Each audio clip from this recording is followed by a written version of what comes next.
Donald Gaskin had all the makings of a serial killer as a child. When he became an adult, he earned the title as the most prolific serial killer in the history of South Carolina. Gaskin tortured, killed, and then at times ate his victims. In his taped memoirs for the book Final Truth by author Wilton Earl, Gaskin said, "I have walked the same path as God. By taking lives and making others afraid, I became God's equal. Through killing others, I became my own master. Through my own power, I come to my own redemption." Donald Gaskins was born on March 13, 1933 in Florence County, South Carolina. His mother, who was not married when she became pregnant with Donald, lived on and off with several men during his childhood. Many of the men treated the boy with disdain, sometimes beating him just for being around. His mother did little to protect him from her lovers, and the boy was left alone to raise himself. When his mother did marry, his stepfather beat him and his four half-siblings. Gaskins was given the nicknames Junior Parrot and Pee Wee at a young age because of his small body frame. When he began attending school, the violence he experienced at home followed him into the classrooms.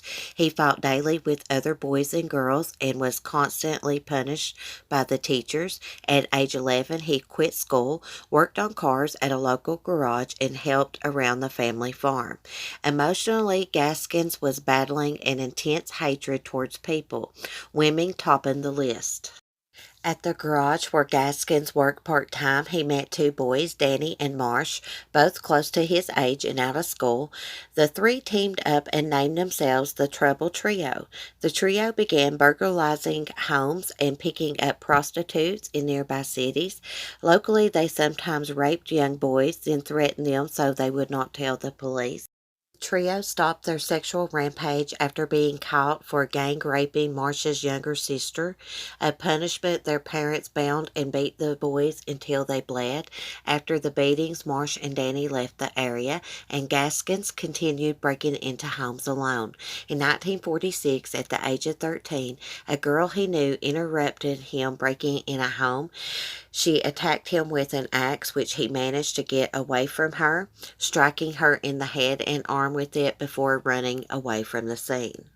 The girl survived the attack, and Gaskins was arrested, tried, and found guilty of assault with a deadly weapon and intent to kill. He was sent to South Carolina Industrial School for Boys until he turned 18 years old. It was during the court proceedings that Gaskins heard his real name spoken for the first time in his life.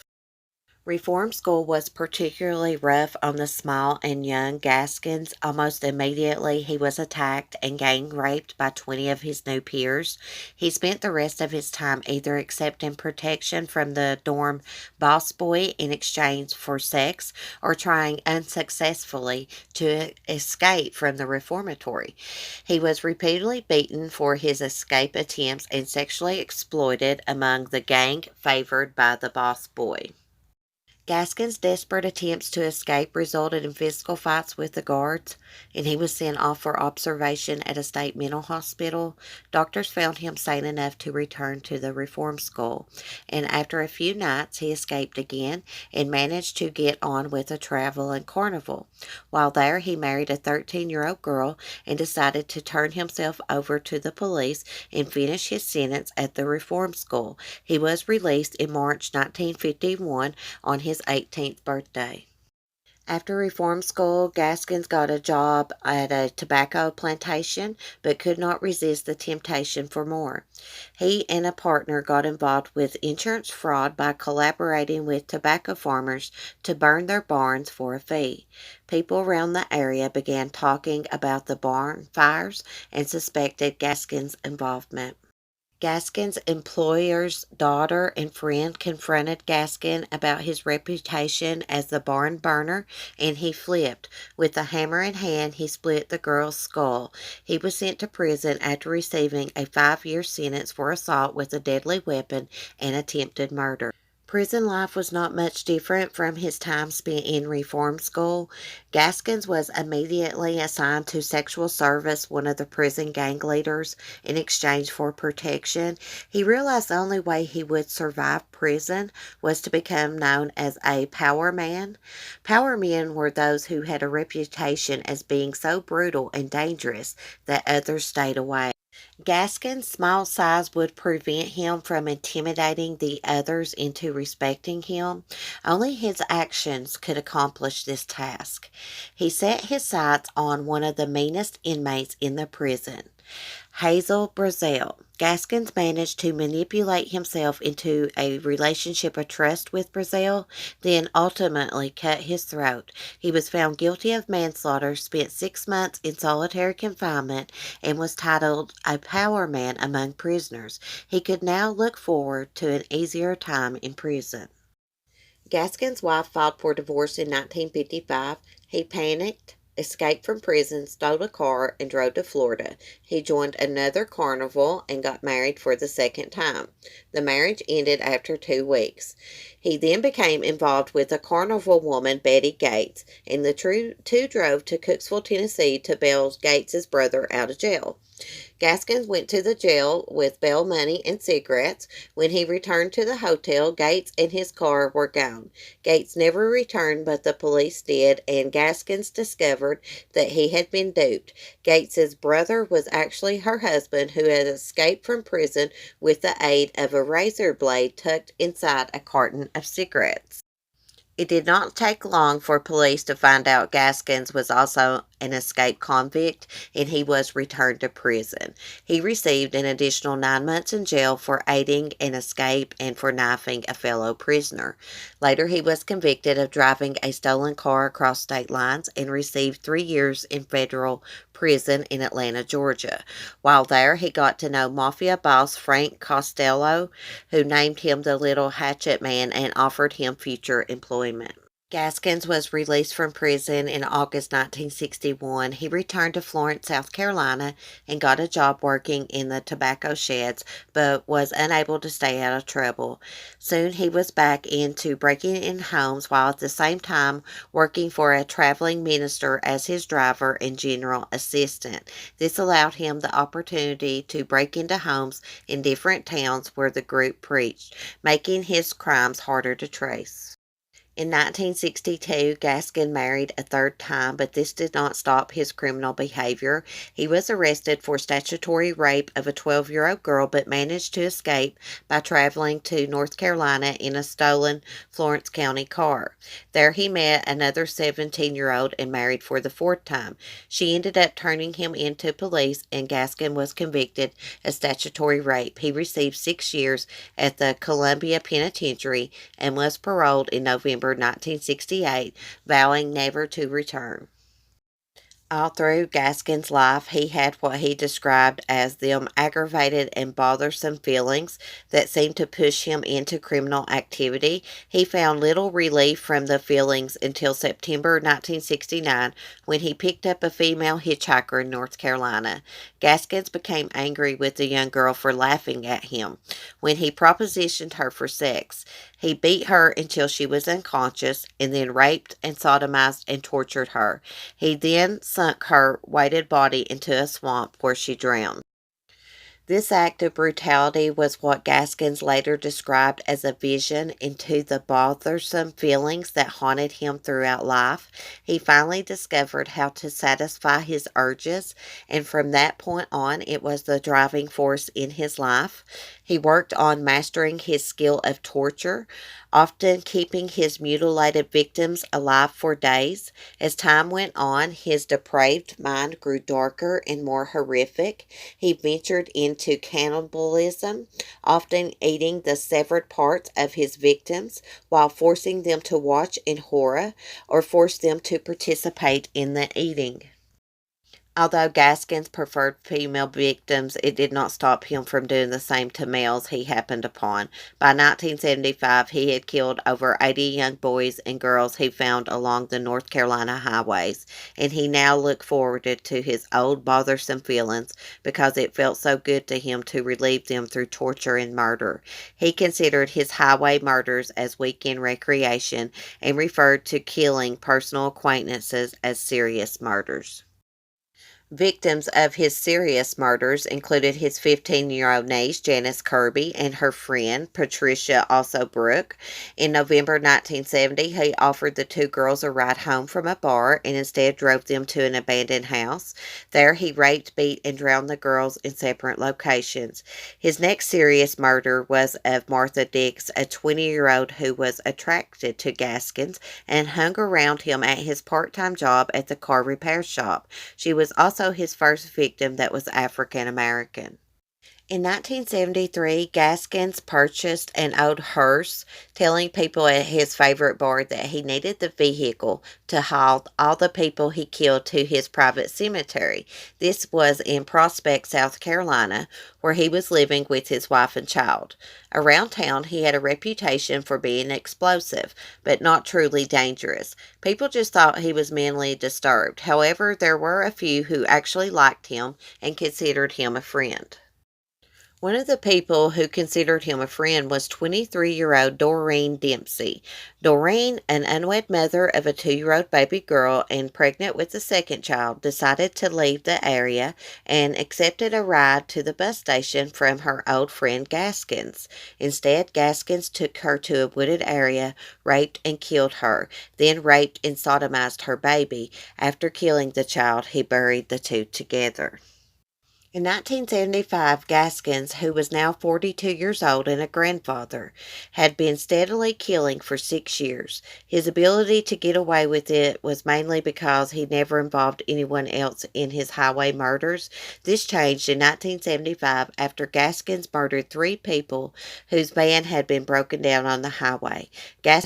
Gaskins needed help getting rid of the trio's van and enlisted the help of an ex-con, Walter Neely. Neely drove the van to Gaskins' garage and Gaskins repainted it so he could sell it. That same year, Gaskins was paid $1,500 to kill Silas Yates, a wealthy farmer from Florence County. Suzanne Kipper, an angry ex-girlfriend, hired Gaskins to do the job. John Powell and John Owens handled all correspondences between Kipper and Gaskins in arranging the murder. Diane Neely, who claimed to have car problems, lured Yates out of his home on February 12, 1975. Gaskins then kidnapped and murdered Yates as Powell and Owens watched. Then the three burned his body. Not long afterward, Diane Neely and her boyfriend, ex-con Avery Howard, attempted to blackmail Gaskins for $5,000 in hush money. They too were quickly disposed of by Gaskins after they agreed to meet him for the payoff. In the meantime, Gaskins was busy killing and torturing other people he knew, including a 13-year-old, Kim Gilkins, who sexually rejected him. Not knowing Gaskins' wrath, 2 locals, Johnny Knight and Dennis Bellamy, robbed Gaskins' repair shop and were eventually killed and buried with the other locals Gaskins killed. Again, he called on Walter Neely's help to bury the pair. Gaskins obviously trusted Neely, a fact proven when he pointed out to Neely the graves of the other locals he had murdered and buried there. The investigation into the disappearance of Kim Gilkins was turning up enough leads, and it all pointed to Gaskins. Armed with a search warrant, the authorities went to Gaskins' apartment and uncovered clothing worn by Kim. He was indicted for contributing to the delinquency of a minor and stayed in jail awaiting his trial. With Gaskins tucked away in jail and unable to influence Walter Neely, the police increased the pressure on Neely to talk. It worked. During an interrogation, Neely broke down and led police to Gaskins' private cemetery on land that he owned in Prospect. Police uncovered the bodies of 8 of his victims. The bodies of sailors Judy Howard, Diane Neely, Johnny Knight, Dennis Bellamy, Doreen Dempsey, and her child were found in graves. On April 27, 1976, Gaskins and Walter Neely were found guilty of 8 counts of murder. Gaskins' attempts to appear as an innocent victim failed, and on May 24, 1976, a jury found him guilty of murdering Dennis Bellamy, and he was given the death sentence. He later confessed to the additional 7 murders. In November 1976, his sentence was commuted to life with 7 consecutive life terms after the U.S. Supreme Court ruled the death penalty as unconstitutional. Over the next few years, Gaskin enjoyed the grandiose treatment he received from other inmates because of his infamous reputation as a ruthless killer. The death penalty was made legal again in South Carolina in 1978. This meant little to Gaskins until he was found guilty of murdering Rudolph Tyner, who was a fellow prisoner on death row for murdering an elderly couple, Bill and Myrtle Moon. Myrtle Moon's son hired Gaskins to murder Tyner, and after several failed attempts, Gaskins succeeded by blowing him up with a radio that he had rigged up with explosives. Now dubbed as the meanest man in America, Gaskins once again received the death sentence. In an attempt to stay out of the electric chair, Gaskins confessed to more murders. Had his claims been true, it would have made him the worst killer in the history of South Carolina. One crime he admitted it was to the daughter of a prominent South Carolina family, 13-year-old Peggy Cutnano. Prosecutors had already prosecuted William Pierce for the crime and sentenced him to life in prison. Gaskin's claims were investigated, but authorities were unable to substantiate the details of his confession. During the last months of his life, Gaskin spent his time dictating his memoirs into a tape recorder while working with author Wilton Earl on his book Final Truth, which was published in 1993. In the book, Gaskin spent a lot of time talking about the murders that he committed and his feeling of there being something bothersome inside him throughout his life. As his execution date grew closer, he became more philosophical about his life, about why he murdered, and about his date with death. On the day he was scheduled to die, he slashed his wrist in an effort to postpone the execution. However, unlike his escape from death in 1976, Gaskins was stitched up and placed into the electric chair as scheduled. He was pronounced dead by electrocution at 1:05 a.m. on September 6, 1991. It will never be known for sure if Gaskin's memoirs in the book Final Truth were based on truth or if he fabricated his stories because of his desire to be known as one of the most prolific serial killers in United States history. He claimed to have killed over 100 people, although he never showed authorities any actual proof or provided information on where the bodies were located. Some say Gaskins was never beaten as a child, but in truth, he was given tremendous love and attention while growing up. How many people he actually killed is also an area of debate since proof of several of his confessed murders were never found. Many believed he did not want to be known in history as a tiny man, but rather as a prolific serial killer. The one fact that cannot be disputed is that Gaskins was a psychopath from a very early age and had no regard for any human life but his own.